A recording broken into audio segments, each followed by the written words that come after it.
As Delius began to feel this tingling sensation, there was a sudden flash of light, and with it, everything seemed to turn upside down. Suddenly, Delius found himself in a whirlwind, a blinding and overwhelming array of colors and light. Nothing made sense. As his eyes began to adjust, even that didn't seem to help. In the moment, it felt as if he were floating, just as the man had described. And in front of him, he could see a structure.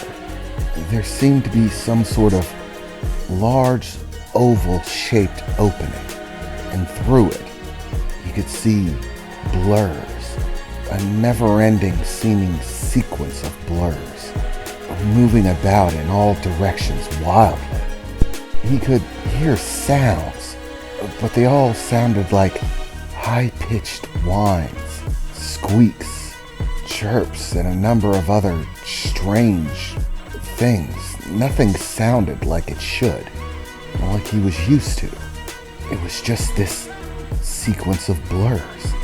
And there Delius was, simply floating there. As he began to look around, he saw that he was in some kind of large room.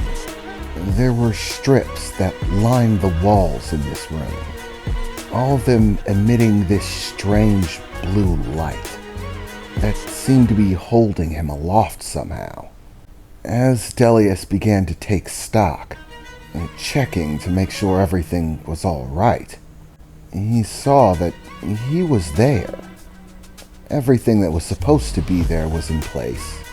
His arms, his legs. He seemed to be fine. As far as his body was concerned, everything was normal. But every time he looked out of that strange void, that ovular doorway, it was complete madness. A shamble of movement and sound that he couldn't make heads or tails of. And there he sat, just suspended there, watching that blur of light, hearing sounds, but not being able to make sense of any of them. And he thought that something might have went wrong. What was this? Did they take me to the wrong place? Did something go wrong in the process? Delius thought to himself, as he stared out at that whirlwind of light that he couldn't interpret. Sounds that would occasionally pop up, the high-pitched squeals and squeaks, beeps, hums, and countless other things that didn't seem to make any sense. As he sat there floating, what is this? And it was then he started thinking over what the man had told him. And he said that when they brought him off-world, he would be in a stasis field and feel as if he were floating. At least that part were accurate. Just as the man had claimed, he felt as if he were floating. And sure enough, as he checked around the room, he was. Floating somewhere amidst the middle of it, somehow held aloft by these lights. But then, what were these strange blurs? The sounds and blurs of light that he saw through the passageway. What is it? Delius thought to himself, confused and uncertain about the situation. He sat there for several minutes, simply floating in the space, expecting for something to change, only to find that nothing did. It simply remained the same, an endless number of blurs in the distance that he could make no sense of. What were they? Why weren't they trying to communicate with him? What was going on? Delius must have spent a good 45 minutes sitting there, expecting for anything to change, and seeing no change at all. What was taking him so long? When was he going to actually meet the people. Is this some sort of waiting process? What was going on? The more he thought about it, the more it frustrated him, until an idea occurred to him. He remembered that there's a difference in the flow of time between his world and the rest of the universe, at least as far as the little orbs claimed that time moved faster outside of his own world, and that people live their entire lifetime in the span of a single day of his life. And if people live their entire lifetimes within the span of a single day of his life, that would have to mean that they would move exceptionally quickly through it. That in the amount of time it takes him to do even the simplest of tasks, they would be achieving drastic change. In comparison to them, they live out the course of an entire day in the time span it takes him to raise his arm, going to countless different places, talking to countless different people, doing countless different things, all within that staggeringly short amount of time it took him to simply raise his arm. So, if that's the case, then they're moving quickly, extremely quickly. Is that what those blurs are? Delius thought to himself as he began to stare out of that ovular doorway. Yes, that makes sense. Those blurs aren't blurs. It's not just light. It's them. They're simply moving so quickly that I can't see them. I can't keep up with them because they're moving too fast. It's like standing still and trying to watch a spear fly by. You only really catch a glimpse of it for a moment, except far more intense. But that's okay. I mean, I've watched a spear pass before. It takes some focus, but I can do it. This is really no different. I just have to concentrate. Try to track what's going on. Okay, Delius. Focus, he said to himself as he began to stare intently at the never-ending sequence of blurs, trying to make out anything he could, his eyes rapidly darting about. Find something. There have to be people out there, moving about, living their lives. They're like arrows passing in the day and night, flying by. Watch them, track their movements, he thought to himself as he stared through. He spent the next several minutes trying to concentrate, track the blurs and sounds, make sense of it. And as he did, he began to see more clearly. The harder he focused on it, the more he could begin to make out shapes. Yes, true enough, there were a never-ending series of blurs, but if he focused, he could see the pattern of the blurs.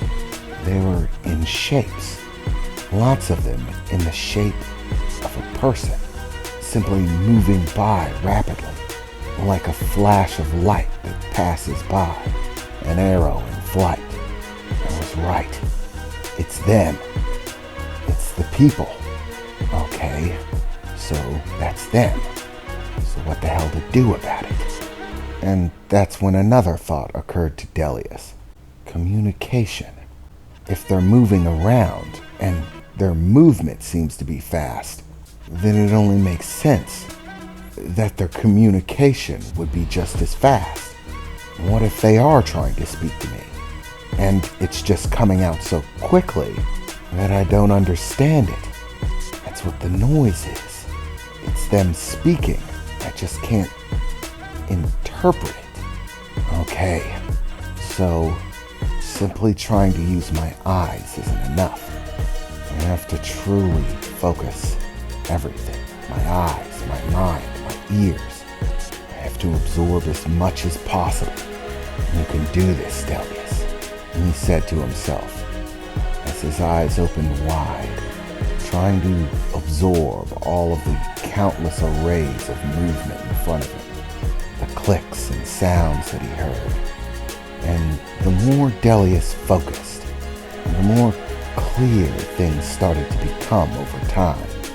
Within the next few minutes, he began to be able to track several different flurries of movement, able to recognize them by their pattern and shape.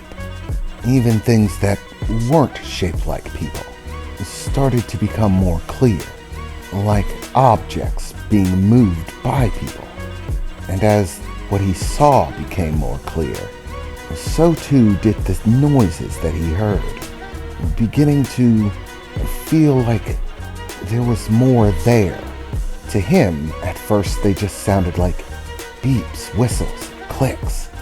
But as he focused, there was more complexity to it, picking out the individual changes in the clicks, beeps, and whistles started to become more complex than a simple sound. There were multiple sounds, just very fast. Within an hour or so, and after a great deal of trial and effort, Delius was now able to hone in a great deal. All of the countless blurs starting to be familiar to him, seeming more clear and vivid, starting to make out more details of their form. The sounds becoming less like ear-shattering screeches, whistles, and clicks, and starting to pick out the more nuanced elements of them, finding tones within them. Delius spent a great deal of time there, focusing, trying to adjust himself to the speed at which these people lived their lives. After a while, beginning to lose track of time altogether. He couldn't keep track of it and still stay focused on what was going on through the porthole. The more time Delius spent trying to focus, the clearer things became. Finally, the people stopped being blurs. Maybe not completely at first, but the longer he focused on it, the clearer things became. Understanding what they were trying to communicate was also exceptionally strenuous. The sounds that they produced were grating to his ears. Once again, at least at first. But over time, it seemed like he was beginning to adjust to it, starting to pick things out, like tone. He couldn't understand what they were saying, but their tone of voice began to reach out to him. He could begin to see starts and stops in movement, as he began to realize that at several points, every few seconds, someone would stop, only for a short time, before moving on. And when these stops occurred, he would also hear one of these whistles or clicks that he was now beginning to interpret. These were the moments in time in which they were trying to communicate with him. They were trying to talk to him. He just couldn't understand it. But with every hour that passed, things grew more and more clear. Delius's focus on the events that were transpiring around him seemed to develop, growing more and more acute by the moment. And finally, something strange happened. Suddenly, there started to become clicks, single moments in time in which everything almost appeared normal, but only for a few moments. And in those few moments, the people were clear. Their voices and what they were saying were clear. He could understand it, but it was only for tiny little spurts of time, a few seconds at most. He could hear in those few seconds his name being spoken, or someone speaking of a project, or a subject, or rattling off strange numbers in strange sequences.